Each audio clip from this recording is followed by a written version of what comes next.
Well, a few weeks ago, I had the pleasure of reviewing one of the debatable crown jewels of the Master System library in Buggy Run. It's a fun game, don't get me wrong, and certain aspects of the game are excellent, especially for an 8-bit console in 1993. But is it worth $500? Probably not. Although, of course, I think it's safe to say that no video game is worth $500, unless you just love Rock Band or Dead or Alive DLC. I'm not judging you, but everyone else is gonna. I mention that because this week I'm reviewing another run for the Master System. And yes, that's a bit of poor planning on my part. I really didn't mean to review two racing games this close together, and especially not have them be both for the same platform. Thankfully though, other than some superficial similarities, the games are pretty different. So it's not like when I had the great idea to review NHL Hockey and EA Hockey in the same month. We've come a long way over the last 6 years. However, I should probably pause for a second because I'm sure that there's some of you out there that don't know me and are now confused because you don't live in Europe and you're wondering just what the hell is EA Hockey? And to that I say go back and watch episode 20 where I spend far too much time explaining it. Hi, my name is Dave and welcome to Zilog and Moto, the channel where I argue that it's absolutely a good thing to spend money on shipping a game across the Atlantic Ocean that's essentially a roster hack of a game that I already own. Anyway, I'm out to collect and review the nearly 1,280 titles released in the English language for the Sega Master System, Genesis/Mega Drive, Sega or Mega CD as the case may be, and finally the 32X. Basically, if I can plug it into a Genesis, either by itself or with some sort of add-on, and be able to read what's up on the screen, I'm trying to get a copy of it and review it for posterity, with both looks at that original packaging and gameplay captured from original hardware whenever possible. Okay, Dead or Alive, Rock Band, NHL, EA Hockey, Buggy Run, I've spent the first half of the intro talking about games that I'm not reviewing. So let's turn the page and start actually talking about this week's game, by referencing another game. That game is Chase HQ from Taito. When I was 10, there were a few arcade games that were always going to get my attention. Double Dragon 2, Final Fight, Heavy Barrel, and Chase HQ. Chase HQ was so much fun to me that one day when my family had gone up to the flea market and I'd sold some of my toys, I took the $1.50 that I made and put it all into the Chase HQ machine that they had by the stack machine. It was this awesome mix of Outrun and, I don't know, Monster Jam, where not only were you going to drive fast, but you were going to tear some shit up while you were at it. I mean, that seems like a great idea, right? An established arcade classic that put Sega on the map in 1986 and vehicular destruction? Well, apparently someone at Sega agreed, and hot on the heels of Chase HQ tearing up the arcade highways in 1988 came their own take on the newly created subgenre, with the so ever-imaginably named Battle Outrun, which hit the market pretty soon after 1989. Well, sort of. By 1989, the Master System was essentially dead in Japan as Sega had moved on to promoting the brand new Mega Drive, so there was no Japanese release. Curiously though, there was no United States release either, leaving the game as a PAL region exclusive at the time.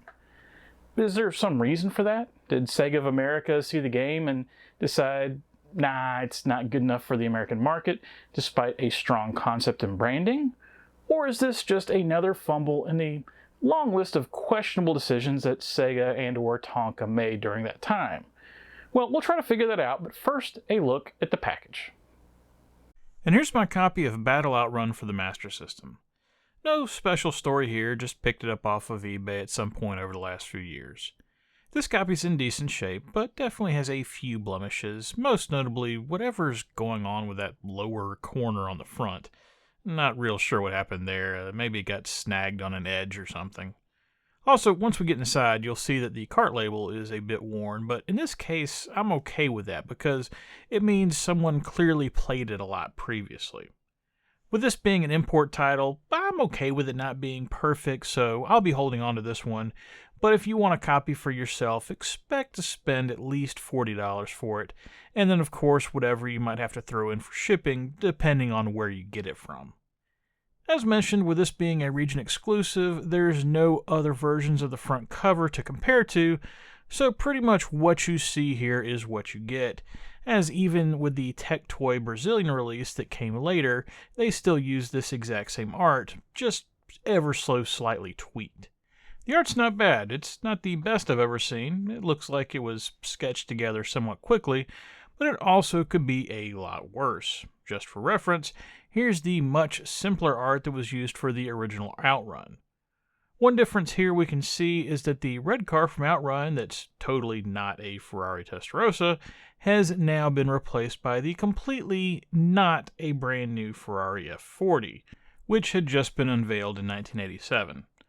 I'll let those that know weigh in on how great a car the F40 was from a race perspective, but I will say that purely from a cool factor, Sega made a solid choice by picking this as the new signature car of the series at the time. Flipping over the back, and we've got 4 screenshots over to the left side and flavor text in 6 languages on the right. The screenshots show a nice selection of the different elements of the game, so you're not just stuck looking at 4 similar looking shots from the road.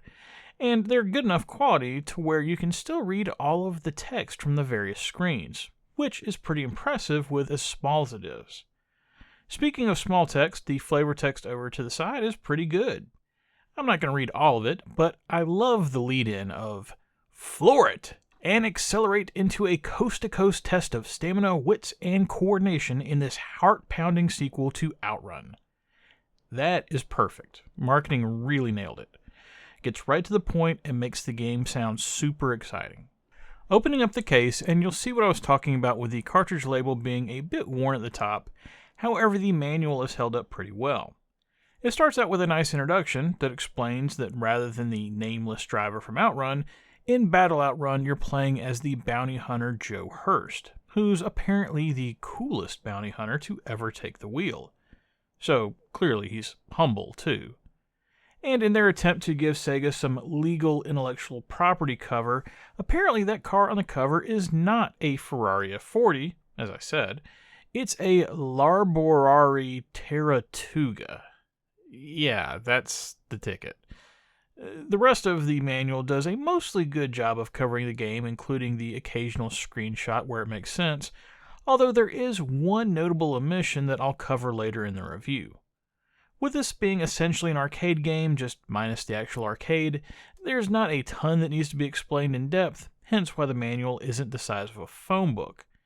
And I just realized there's probably a large percentage of the audience that has no idea what a phone book is, so let's move on to the review before I have to go visit potential retirement homes. In the intro, I referred to Taito's Chase HQ when referencing Battle Outrun, but I didn't go into detail about what Chase HQ really was. If you've never seen or played it, and if you happen to miss episode 221 where I reviewed the Master System port of the game, you might be a bit lost by my referring to it, so I'll try to describe it quickly. Essentially, Taito saw the success that Sega had with Outrun and tried to up the ante a bit by releasing a game that shared a lot of the similarities with Outrun, both visually and from the control perspective, but instead of just having a race against time while you try to get from point A to point B while avoiding other drivers, now you do all of that, but also have to take down an opposing driver by running into them until their vehicle breaks down. To assist you in stopping that criminal, your car is outfitted with a few turbo boosts that you'll want to be very careful in how you use, as hitting the turbo at the wrong time will probably have you grabbing for your quarters to try again. Battle Outrun is Sega's answer to Chase HQ, which of course now means that it's a response to a response of their own game. Not sure of any other games that have had that sort of progression, but I'm sure there's something else out there that would be a good example of that, and if you can think of a good one, make sure to mention it in the comments.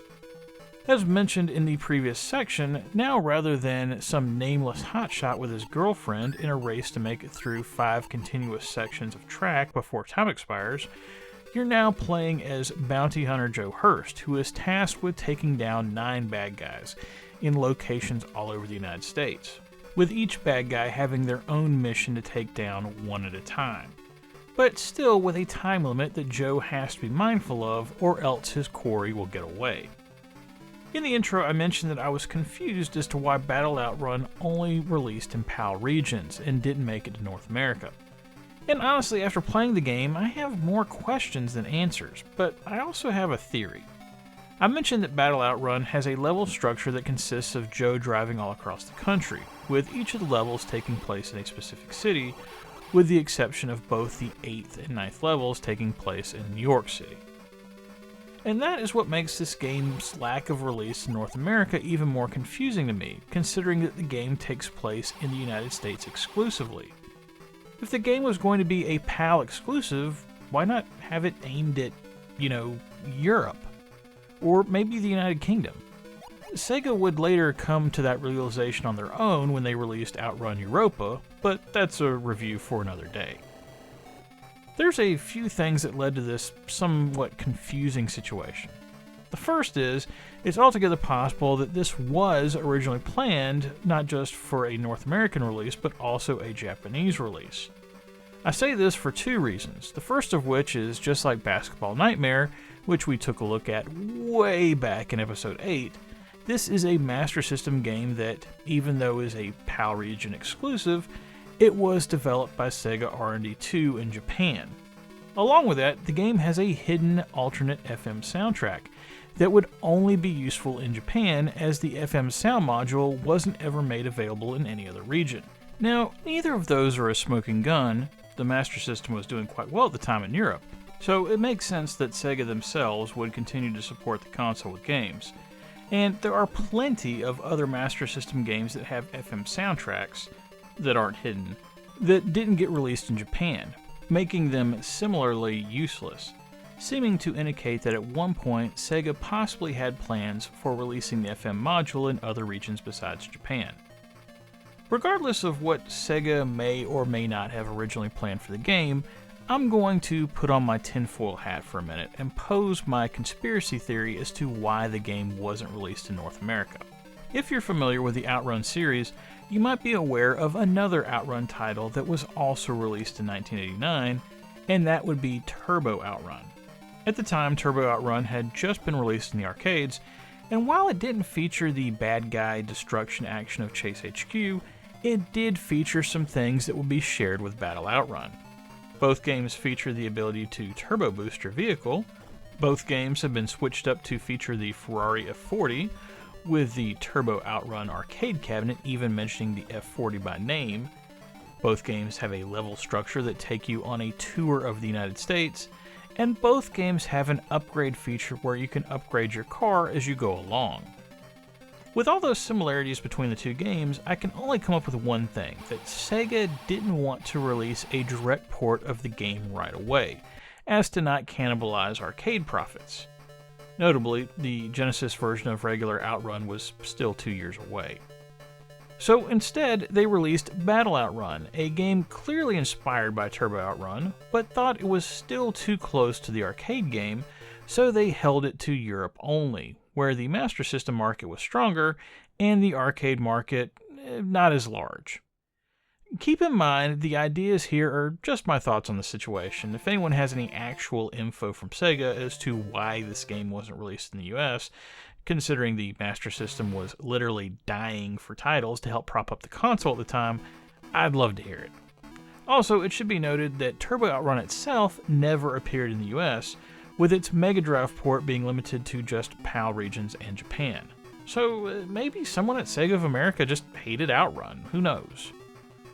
Regardless of the whys, what we're left with as far as Battle Outrun is concerned is a game that, as mentioned, clearly had a few inspirations, with elements where I can point to Chase HQ, Turbo Outrun, and even Spy Hunter as inspirations. When you start up the game, you're presented with a map of the US and 8 different cities. And yes, I know the Grand Canyon isn't really a city. Settle down. Unlike in Turbo Outrun, you're not locked into a specific route, starting on the East Coast and finishing on the West. Technically, you can pick any of the first 8 cities to start in and target the boss of that area. And this is important because as you go up in order, the time bonus and overall reward for capturing that criminal goes up, which is key due to the need to purchase parts to upgrade your car. However, in reality, it's kind of a useless feature because of that need to upgrade your car, as you'll find that it's impossible to defeat higher level enemies with a non-upgraded car. You're simply not going to be fast enough or be able to control your vehicle well enough without said upgrades. This is where the allusion to Spy Hunter, or perhaps the 80s action show Knight Rider, comes in. Each mission starts with you warming up against random other vehicles and whatever hazards might be on that part of the road for about a minute of in-game clock. At that point, you'll make it to your mobile mechanic semi, where you can drive in and purchase upgrades for the car. All of these upgrades are explained in the manual except for one. You can buy a stronger body, which allows you to take a hit from another vehicle, specifically, you still don't want to hit road signs, without slowing down as much, something that will be key later on. You can also buy better tires, faster engines, and turbo boost, all of which come from Turbo Outrun. And then finally, you can buy a better chassis. The chassis is where Sega dropped the ball in the manual, as the chassis upgrade isn't mentioned. From what I read online, supposedly the chassis upgrade helps the car be able to jump further if you hit one of the ramps that appear on places on the highway. Because I know when I drive down I-55 to work, I always just see random ramps in the middle of the road. If you think that that doesn't sound particularly helpful, especially compared to the other upgrades, you'd be right. I mean, it is nice to be able to jump a little further and possibly avoid some of those other vehicles on the road, but this is something that's only going to happen a handful of times during a mission, and never once you've actually caught up to the boss. Due to that, for the longest time, I ignored purchasing chassis upgrades in favor of other things. But what I found out was, airtime isn't the only thing the chassis upgrades help with. It also simply makes your car control better, which becomes very important once you've gotten to the 5th mission or so. It would have been nice had Sega properly spelled this out originally, because I haven't seen any reference to this when researching the game online this week, so it's clear this isn't a well-known thing. Another thing that I found out when playing the game is that there's a specific strategy that needs to be employed when you're trying to wreck the bosses. In the manual, it's mentioned that for best results, you'll want to hit the opposing vehicle from the side, in essentially a pit-type maneuver, rather than come directly from behind. Okay, simple enough, and that makes sense. However, even using that strategy, I was having a very difficult time in just getting to the 6th mission in Miami, much less getting there earning enough money for better parts. Because it's not just stopping the bosses, you need to stop them as fast as possible, rather than run up to the last second. What I found was that when targeting the bosses, you need to not just hit them from the side, but really turn hard into them, which ends up causing more damage. This again isn't really mentioned anywhere, so I was doing things like just letting my car slide into them on a turn, and wondering why I was barely putting a dent in their health. Pun completely intended. Once I figured that out, combined with learning that you can't just ignore the chassis upgrades, I had a much easier time making my way through the last level.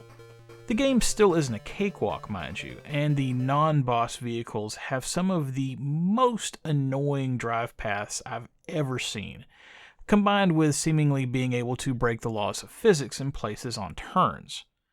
And I have to wonder, how many kids got frustrated with the game due to all that, and put it down because they thought it was too hard? From a graphics standpoint, there's not a whole lot here to write home about. Battle Outrun fits into a 2 megabit cartridge, pretty standard for 1989, and as such, there's not a bunch of room for anything special. Visually, I think it's a very slight upgrade from the original Outrun, but it's certainly not leaps and bounds better. Probably the best thing about the game from a looks perspective is that each of the backgrounds are custom for the city that the mission is taking place in. So you end up seeing things like Las Vegas being particularly flashy, or the high-rises of downtown Chicago. Of course, there are those that will complain about certain things, like the fact that during each mission, all of the enemies besides the bosses are either one of 2 different cars, and there's no elevation changes like the track's Outrun had. And those are legitimate issues. However, I would say that at least for the elevation changes, they've been replaced by being able to jump the car in the air off the ramps. For the most part, all of the action is relatively smooth, even though clearly the Master System isn't capable of any kind of sprite scaling, and from a technical perspective, my only real issue is that there's a bit more flickering than I would like in certain instances. But that's also something that the Master System is kinda known for. I would just say maybe don't look too closely at the dialogue screens with the various bosses. I'm not sure who drew those portraits, but they're a little closer to nightmare fuel than I would like in my action arcade racer. The sound in game is similarly average to the graphics. I wouldn't say there's anything bad about the sound, although your vehicle not having any engine noise is a bit weird, and the only time it makes any noise at all is when the tires screech in the turns or you're using a turbo boost. Keeping with the Outrun format, before a mission you can choose between one of 4 radio stations to get a different background track to play during the race, but none of them ever really registered to me. And I even specifically tried to pick different radio stations before each mission to see if I could find a magical sound shower or a splash wave, but each just kinda did their job as supplying adequate background music without ever standing out. Just as a note, usually when there's an FM soundtrack, I'll comment on that as well, but in the case of Battle Outrun, since it's not even normally available without ROM hacking, I'm not going to comment on it. But I did want to mention it just in case there are Master System FM aficionados out there that are curious. Battle Outrun is a good example of a game where you can't just judge the title at first glance. Had I written this review after playing it just once, it wouldn't have gone well. Even the second time I sat down with the game, I felt like I had to be missing something because it was simply far too hard. And don't get me wrong, I know the original Outrun can take some skill and perhaps learning where certain turns are so that you can prepare before you hit them, but with Battle Outrun, it just seemed like there was a gap, which is weird because ultimately the game isn't that deep. When I came back around to it that third time and started to put some of those missing pieces together, it was somewhat of a light bulb going off moment. Not a very bright one, mind you, maybe a 45 watt instead of 100 watt, but still, I finally got it. Thankfully, due to that, I can give what I think is an appropriate rating for Battle Outrun, and after some internal debate, I'm going with 3 stars. There's definitely some things here not to like, and I can imagine the drunken nature of some of the other vehicles probably caused many things to be thrown back in the day. But ultimately, for an 8-bit racing game in 1989, you could do a lot worse than Battle Outrun. And that's it for Battle Outrun for the Master System. I feel like I should point out that it's notable that I preferred this to the actual Master System port of Chase HQ, so I think fans of that series should definitely take a look here. Perhaps it's not 100% fair to compare what was a direct arcade port to a console original, but the added depth of Battle Outrun's upgrade system and additional levels is directly responsible for it getting a higher rating. I'm still mystified as to why this wasn't released in North America. I know that probably nothing would have helped the Master System situation here at that point, but this would have certainly sold more copies than something like casino games. And I like casino games, just not enough to give it 3 stars. Next time on the channel, well, originally I was going to be looking at a big title, definitely one of the heavy hitters in the Genesis and Sega CD catalog, and a series that I was looking forward to finally starting to examine. But unfortunately, I'm going to push back the schedule a week in order to make room for a real heavy hitter, the late great George Foreman, who unfortunately just passed away this last week at the age of 76. George was the titular character in 3 games pertaining to the channel, the first of which, George Foreman's KO Boxing for the Master System, I reviewed back in episode 156 due to its bizarre tie-in to James Buster Douglas Knockout Boxing, aka Heavyweight Champ. This review instead will be for the Genesis version of that game, which is not based on James Buster Douglas Knockout Boxing, aka Final Blow. Confused? Well, tune in next week and I'll try to explain everything without giving anyone a concussion. Anyway, that's it for Zilog and Moto episode 276. If you liked what you saw here and want to see more, please think about liking and subscribing if you're so inclined, as it will help more people see these videos. But most importantly, whatever you like to play, have fun and be excellent to each other. Later.